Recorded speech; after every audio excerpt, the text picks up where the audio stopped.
This is a historic day. US President Donald Trump has officially announced that Israel and Hamas have signed off on the first phase of his plan to end the war, meaning all the hostages will be released very soon. Prime Minister Netanyahu announced at the same time that, God willing, we're bringing them all back. And we're expecting that all 20 of the remaining living hostages will return to their families in Israel in one batch in the coming days. However, there are intelligence assessments that some of the remains of those who were murdered in captivity will probably never be recovered, as even Hamas has lost track of where they are in the chaos of war. And meanwhile, the last 24 hours have seen a handshake between senior Israeli and Qatari officials as the Knesset prepares for the arrival of President Trump on Sunday for a historic speech. Reports in the Saudi media indicate that the ceasefire will come into effect at noon on Friday, but IDF Chief of Staff Eyal Zamir is taking no chances, instructing the troops to be on guard for last-minute surprises and also instructing that preparations be made to lead the operation to return the hostages. Welcome to Boots on the Ground. I'm your host, Mati Shoshani, bringing you all the truth about what's really happening in Israel. Give a click on the subscribe button so you'll stay tuned to the truth in real time. And then we'll move into a closer look at one of the most interesting and most important days of this war. President Trump announced early on Thursday morning that Israel and Hamas have signed the first phase of our plan. He added that as part of this first phase, all the Israeli hostages will be released, and at the same time, the IDF will withdraw its forces to the line agreed as the first step. The hostages are expected to be brought back to Israel at the beginning of next week, following several days of negotiations in Sharm el-Sheikh in Egypt. Initial footage from the negotiations between Israel and Hamas documented Nitzan Alon, the commander of the POW or Missing in Action effort, shaking the hands of Qatari Prime Minister Mohammed al-Thani just 1 month after the Israeli strike on Hamas leaders in Doha, Qatar. Senior Hamas figures, including Khalil al-Khaya, were also seen in the negotiations room, along with Israeli Strategic Affairs Minister Ron Dermer, hostage envoy Gal Hirsch, U.S. Special Envoy Steve Witkoff, and Turkish representatives. Speaking of senior officials, the Israeli government will convene today to approve the release of Palestinian security prisoners, which is Israel's part of this initial phase of the deal. And then IDF forces will begin withdrawing to the agreed line. From the moment of approval, a 72-hour clock will start ticking, and by its end, the hostages should all be released. It's important to point out that according to a senior Israeli official, Nukhba terrorists who participated in the October 7th massacre will not be released at this point. But there's still a question about the identity of senior Hamas terrorist leaders who might be released.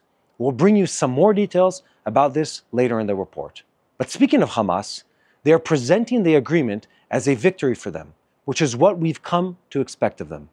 Iranian officials still boast about their great victory in the 12-day war in June.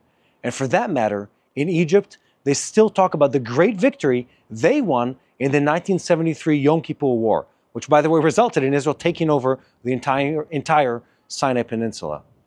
And if you ask Israel's enemies, they've decisively defeated Israel in every conflict going back to 1948. To that I say, congratulations, guys, and thanks for sharing. Moving on, Hamas also said that despite their agreement to cease fire in this conflict, they plan on continuing what they call resistance operations against Israel. They also thanked the US and the mediator states, including Qatar, Egypt, and Turkey. And meanwhile, ordinary Gazan residents celebrated the news, with one resident telling a journalist, "We can't believe it, everything here needs to be fixed." On that note, we'll also take a look at some of the plans to rebuild the Gaza Strip. Speaking of plans, President Trump has informed Prime Minister Netanyahu that he accepts his invitation to address the Knesset when he arrives for a visit to the Middle East this coming Sunday. He will be the 4th American president to address the Knesset.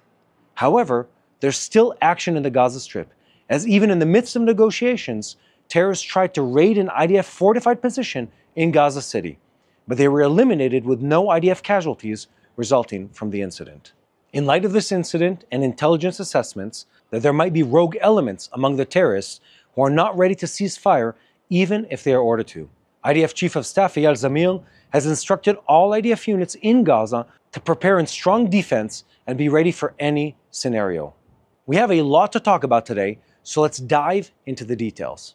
I'm Shoshani, filling in for Yael Pinto, who's on a vacation and will be back next week with the news.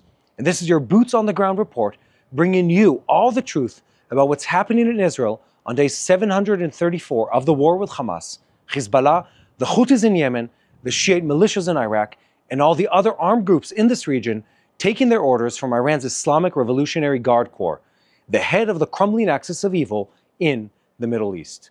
A moment before we begin, I want to call on you to continue spreading the truth. Share and follow us, leave a comment, and give a click on the like button to help spread the truth together. And most importantly, give a click on the subscribe button so you'll stay tuned to the truth in real time, and so you'll never miss an episode of Boots on the Ground. 2 years and a few days after Hamas murderers invaded Israel to carry out a massacre on Simchat Torah, Israel and Hamas have signed a ceasefire agreement based on the outline presented by US President Donald Trump. If things proceed as planned, in the first stage, all the living hostages held in Gaza are expected to return by Monday, in exchange for a partial withdrawal of the IDF inside the Strip, the release of hundreds of security prisoners from Israeli jails, and the entry of hundreds of trucks carrying goods into the Gaza Strip. After 734 days of this war, we're within touching distance of its conclusion. In a post on his Truth social network, President Donald Trump wrote, "I am very proud to announce that both Israel and Hamas have signed the first stage of this peace plan. This means that all of the hostages will be released very soon, and Israel will withdraw its forces to an agreed-upon line. As a first step towards a strong, stable, and everlasting peace, all parties will be treated fairly. This is a great day for the Arab and Muslim world, for Israel, for all surrounding countries, and for the United States of America. We thank the mediators from Qatar, Egypt, and Turkey who worked with us to make this historic and unprecedented event possible. Blessed are the peacemakers." A foreign source familiar with the talk said, "We hope this will also bring progress towards the second stage of this agreement. This is an end and conclusion to the suffering of many families." With these stunning announcements ringing in our ears, let's go over some of the main points of the plan as it's scheduled to unfold in the coming days. At the opening of the fourth day of negotiations in Sharm el-Sheikh, Israel and Hamas formally agreed on the first stage of the deal aimed at bringing about the release of all 48 hostages. Israel and Qatari officials were documented shaking hands and embracing following the successful conclusion of these talks. And with the announcement of the agreement, celebrations of joy also broke out in Hostages Square in Tel Aviv, which filled with survivors of captivity and families of hostages waiting for their loved ones. First footage from inside the negotiation rooms between Israel and Hamas was published early Thursday morning, providing a rare glimpse behind the scenes of the talks held with Qatari and Egyptian mediators. Among the published images, we can see senior officials from both sides participating in the discussions, including Nitzan Alon, the commander of the intelligence effort on prisoners and missing persons, as he shakes hands with Qatar's Prime Minister, Mohammed al-Thani. In the background, Arab media reported that Khalil al-Khaya, the head of Hamas's negotiation team, met with Egyptian intelligence chief Hassan Rashad for the final touches to this agreement. The Qatari government spokesperson, Dr. Majid al-Nasri, said in an official statement, "The mediators announced tonight that an agreement has been reached on the clauses and implementation mechanisms of the first stage of the ceasefire agreement in Gaza that will bring an end to the war, the release of the Israeli hostages and Palestinian prisoners, and the entry of humanitarian aid."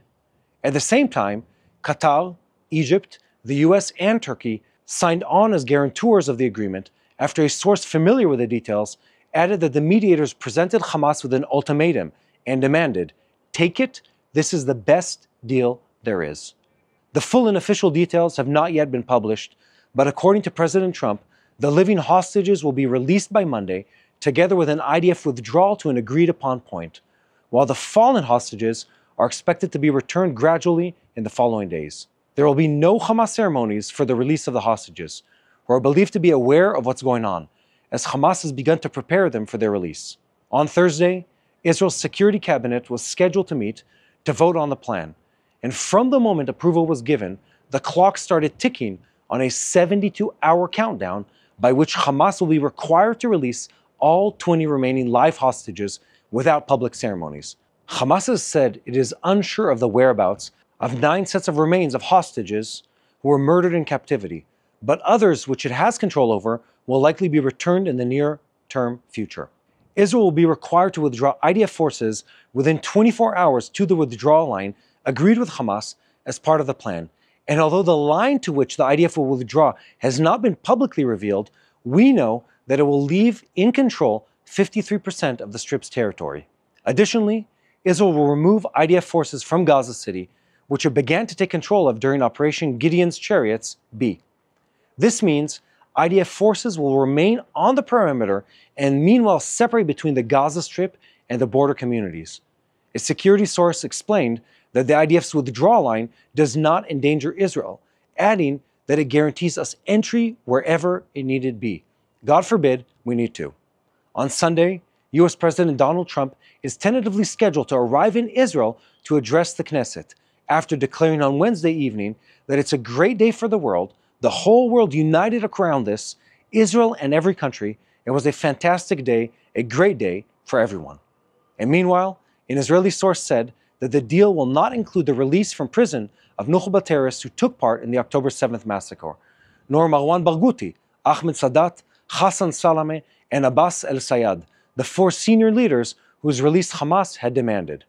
For now, the list of prisoners to be released has not yet been finalized, but it is my sad duty to report to you that close to 2,000 Palestinian security prisoners are supposed to be released as part of this arrangement, including 250 serving life sentences and another roughly 1,700 who were arrested during the war after October 7th. Now, with all of that in mind, let's take a look at the situation on the ground right now. The current picture in the Gaza Strip is that 5 divisions are currently deployed, 3 of them in Gaza City itself, 1 on the outskirts of the city, and 1 on the northern boundary, and 1 in the southern strip.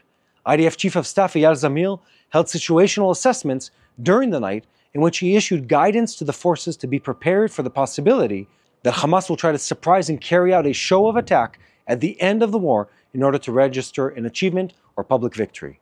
Another scenario for which the IDF is preparing is that Hamas will try to empty stocks ahead of the entry of the ceasefire and launch rockets. Its rocket capability has been severely damaged in the war, but still exists today. And they might want to fire whatever they have left just before the ceasefire comes into effect. With all of that in mind, the IDF emphasizes that force deployment will be carried out in accordance with the political echelon's directive and the stages of the agreement, with responsibility and maintaining soldier security. In parallel, the Chief of Staff instructed to prepare to lead the operation to return the hostages, expected to begin in the coming days. The IDF spokesperson said, the IDF will continue to act to realize the war's objectives and defend the citizens of the State of Israel on all fronts. In related news, reactions to the historic agreement did not take long to arrive, starting with the excited families of the hostages and survivors of captivity. Einav Tsengaukel, who has been waiting for her son Matan for 733 days, wrote, "Matan is coming home, to me, to Naftali, to Shani, to Ilan and the love of his life, to you the country, these are the tears I prayed for. To that I say a hearty amen, on behalf of myself and everyone else here at TBN Israel." Speaking of which, at Boots on the Ground, we're excited day by day to bring you all the truth. We will continue to report what is happening in Israel even after this war is over. And so I invite you to continue sharing our videos on YouTube, following us on social media, and above all, click the subscribe button if you haven't already done so, to stay tuned to the truth every day and never miss another episode of Boots on the Ground. Speaking of the truth, I want to take a few moments to tell you a true story about an Israeli family who needs your and my help. 2-year-old Hadal was riding in her family car with her mother in Samaria when a terrorist drove straight into them. She fought for her life in intensive care, but a few days later, she was gone and her 5 siblings were left in pieces, terrified, silent, and broken. Thanks to the Shiloh Israel Children's Fund, they began trauma therapy and slowly they started to heal. But they're not alone. Thousands of Israeli children carry invisible wounds from terror and war, suffering from nightmares, from anxiety, and from fear. The fund gives these children the tools to rebuild using creative therapies, including art, music, and movement, through which they learn to express the pain they can't explain. Then, one step at a time, they find their way back to life. Since October 7th, the need for these kinds of therapies has surged beyond capacity. So SICF now brings therapy directly to affected communities and offers open studio sessions for early intervention. This is urgent because these children are the future of Israel, and they need us now. Go to israelchildren.org/help. Again, that's israelchildren.org/help. Don't look away. Don't wait. Be the reason a child heals. Getting back to the news, Prime Minister Benjamin Netanyahu issued a statement to the media Wednesday evening, shortly after President Trump's Truth Social post, announcing the agreement, saying, "I thank the heroic IDF soldiers and all the security forces, thanks to whose courage and sacrifice we reached this day. I thank from the bottom of my heart President Trump and his team for their enlistment in the sacred mission of freeing our hostages. With God's help, together we will continue to achieve all our objectives and expand peace with our neighbors."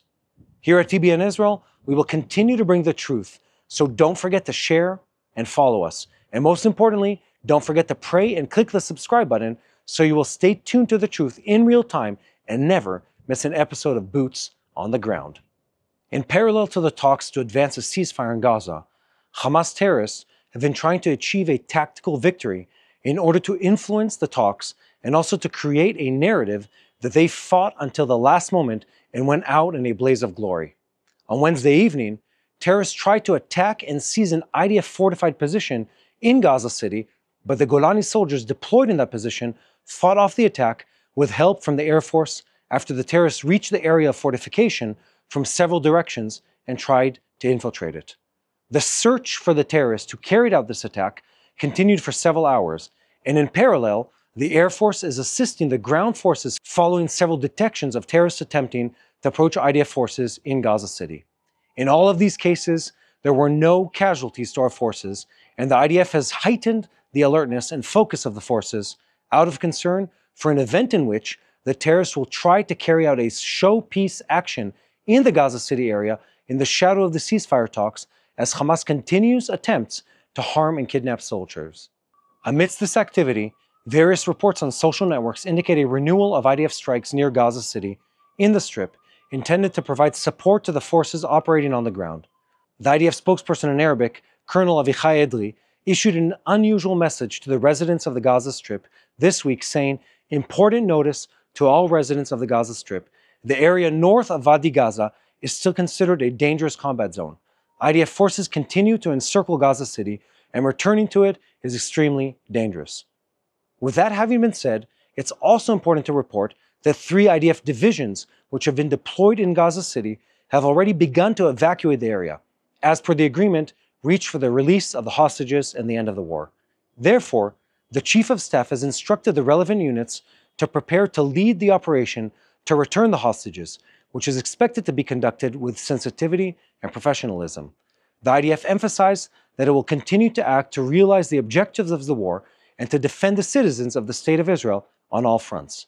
In a related story, the family of Bipin Joshi, a Nepalese student who was kidnapped from Kibbutz Alumim on October 7, 2023, decided this week to reveal footage of him that was captured by the IDF during operations in Gaza. The video, filmed according to estimates around November 2023, constitutes for the family an anchor of steadfast faith that he is still alive. Here at TBN Israel, we will continue to bring you all the updates on the agreements going forward, so please continue to share our videos on YouTube and follow us on social media for the latest updates. And now, we're shifting our focus to the northern arena. Tensions between the new government in Syria and ethnic minorities were back in the headlines this week, following violent clashes that broke up between armed Kurdish factions and regime forces. The clashes erupted in neighborhoods of Aleppo, held by the Syrian Democratic Forces, the SDF, an entity composed of Kurdish fighters that in the past were supported by the United States. On Tuesday, a ceasefire agreement between the sides was reported, but it can be assumed that this time too, it is only a temporary solution. On the night between Monday and Tuesday, fighting was reported between the SDF and forces of the new regime's Ministry of Defense in the El Sheikh Mascoud and El Asharafia neighborhoods in Aleppo. The state news agency Sana reported that there were casualties among the security forces resulting from an attack by Kurdish forces on security checkpoints in the El Sheikh Mascoud neighborhood. Sana also claimed that the SDF attacked residential neighborhoods in Aleppo and that Ministry of Defense forces were deployed in the area to secure it. That may or may not be true, or it might be partially true. It's very difficult to know for sure at this moment. In any case, the SDF claimed, for their part, that the events in Aleppo are a direct result of provocations by government elements. They denied that their forces attacked regime checkpoints in the two neighborhoods in Aleppo and claimed that the regime elements are those attacking civilians and are trying to advance with tanks and armored vehicles into residential neighborhoods. The Syrian Democratic Forces further said, "We see the Damascus government as fully and directly responsible for the ongoing strangling siege and for the systematic violations against civilians." Later that night, the Sana news agency claimed that a ceasefire had been achieved, but it did not end there. It was later reported the delegation arrived to conduct, under U.S. auspices, negotiations on integration or integrating the SDF into the Syrian Ministry of Defense. Once again, the SDF forces were supported by the U.S. and assisted its coalition in the fight against ISIS in northern Syria in years past. Reports in Western and Arab media outlets indicate that the results of the talks were positive and there appears to be a desire on both sides to move towards reconciliation. However, despite these reports and the apparent ceasefire, Syrian media not affiliated with the regime circulated yesterday photos of civilians who were said to have been displaced from the El Asharaifa neighborhood in Aleppo following the events. There were also reports of pro-Kurdish demonstrations held in Qamishli, the capital of the Kurdish Autonomous Administration in north and east Syria. According to one report, an Israeli flag was also raised at this demonstration, just as it has been raised in demonstrations by the Druze community in southern Syria. Meanwhile, Turkey's President Recep Tayyip Erdogan, involved in what is happening in Syria and in the fighting against the Kurds, was quoted today as saying that the Syrian Democratic Forces must fulfill their promises and integrate into the Syrian state. To make a brief comment here, I think that President Erdogan should stop investing his time and energy on paying attention to the Kurdish population of Syria and worry about integrating the Kurdish population of his own country. They've been expressing their unwillingness to live as second-rate citizens for almost 50 years now, and Turkey owes them a lot. Moving on to other news out of the northern arena, Prime Minister Benjamin Netanyahu declared on Sunday at the opening of the cabinet meeting that our victory in Lebanon against Hezbollah has opened a window to the possibility of peace with our neighbors to the north. Against the background of the latest reports and the words of Syrian President Abu Muhammad al-Julani, Netanyahu said, "We're conducting contacts with the Syrians. There is some progress, but it is still far off." Defense Minister Israel Katz later posted a photo of himself alongside IDF soldiers and wrote, "We're not moving from Mount Hermon."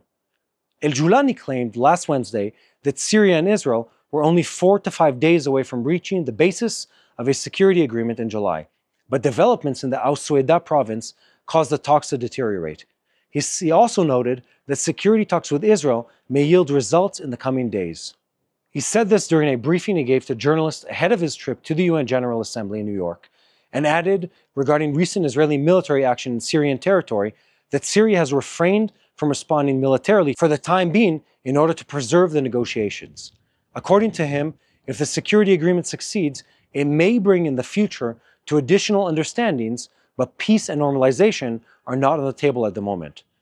To give some context to these statements, under Turkish auspices and with the assistance of Saudi Arabia and the Gulf states, El-Julani was formerly a leader of Al-Qaeda's branch in Syria, received Western legitimacy and the blessing of US President Donald Trump to try to lead the new Syria. President Trump also removed the American sanctions on Syria.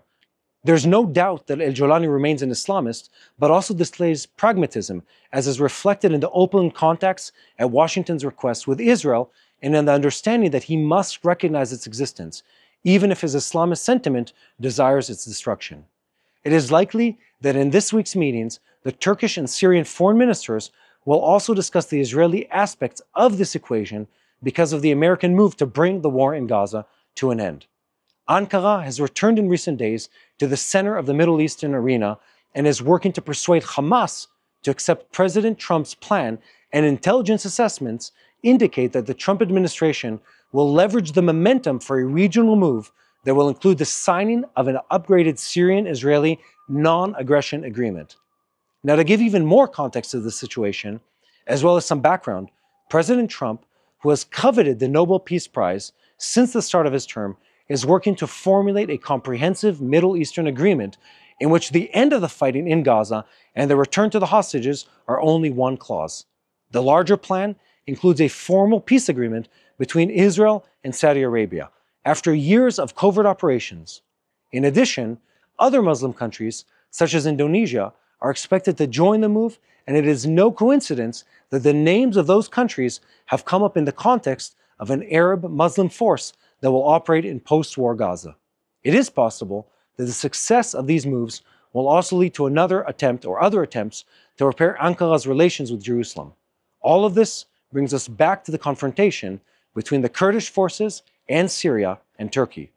As what at first glance looks like a local clash is in fact part of a deep process of reshaping the entire Middle East. Here at TBN Israel, we will continue to report on every development on the subject, so keep spreading the truth, share and follow us, and most importantly, don't forget to click the subscribe button. I want to give you some of my own analysis of what we're looking at here, because there's a lot of commentary flying around about the deal President Trump proposed and which Israel and now Hamas have accepted. Contrary to what some people say in global media, President Trump did not throw Israel under the wheels of the bus. He's trying to pull us out from under the wheels towards which Joe Biden pushed us when he prepared to appease the progressive wing in his Democratic Party after the October 7, 2023 attack by Hamas. President Trump keeps his eyes on the Nobel Peace Prize and wants to be remembered as the one who brought peace to the world, or at least stability. He hates wars, but understands that in order to not be dragged into them, you must project that you are not afraid of them. And that is exactly what he has projected since he entered the White House in this latest term. He is not in Putin's pocket, nor in Zelensky's, nor in Netanyahu's pocket, nor in Qatar's. Let's not get confused. However, the world, and especially the government in the United States, sees the images from the streets in Britain, in Italy, and also New York, and understands that the war in Gaza is seeping into public consciousness in the West, causing Islamic movements like the Muslim Brotherhood to shift into a higher gear, to bring more and more people out to the streets. The world also sees anti-Semitism rising, and President Trump wants to end this war because he's not interested in seeing the Middle Eastern virus that included mindless passions, incitement, and violence spreading to the streets of the United States as it already has spread far in Europe. His goal is clear: to bring the war to an end without allowing the internal politics of the participants to spill over into the West more than it already has. And therefore he did what a leader who strives for a result does. He gave each player what he needs to preserve his dignity and told them, move forward. To Netanyahu, he gave a promise to free the hostages. To Erdogan, he gave the weapons he so long coveted, the F-35 aircraft. And to Qatar, he gave an official American statement signaling his security umbrella. This isn't much of a revolution, by the way, as there is already a massive US military presence on Qatari soil. His talks about turning Gaza into a Riviera sounds like a fantasy and has also angered many people. But this week, he set up the Peace Council and also announced that he was elected by its members to be its chairman. So now, he will personally oversee the rehabilitation and construction of the Gaza Strip. And on that subject, it's important for people to know that Gaza is a golden stretch of coastline with a pleasant climate and many other benefits.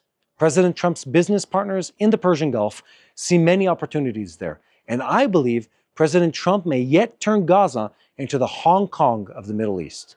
Many people are inclined to look at President Trump's antics and not take him seriously, but that is a mistake, guys, as there is a method to his madness, designed to always keep his rivals on the back foot while delivering results when they really matter.